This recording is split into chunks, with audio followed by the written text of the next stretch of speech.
It's the Cobry Cafetiere of cloud knowledge.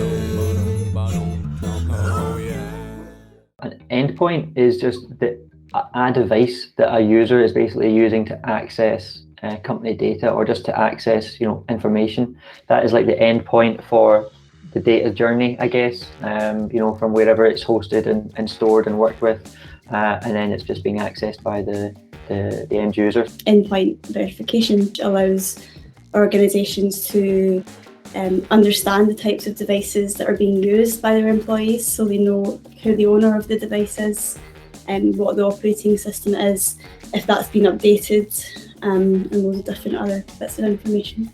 That the firewall kind of becomes round individuals' ID, that verification of who the person is, and various other elements of clever software, so that you can be sure that that person is that person and you can control their device, their access to things. As you would log into your Google Workspace account on any device, it doesn't need to be through Chrome for that to track.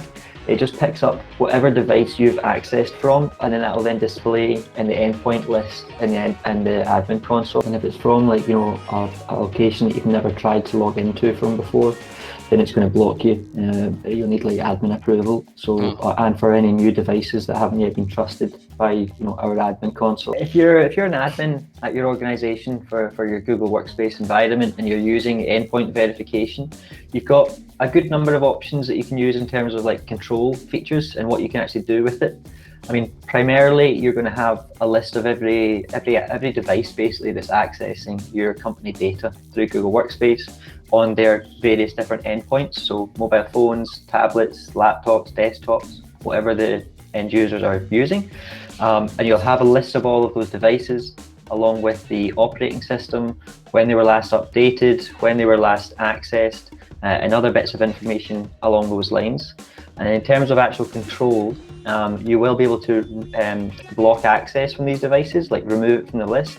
You can wipe company data from it, which will basically sign out the user from that device. So let's say it's lost, or a phone's left in a taxi or something like that.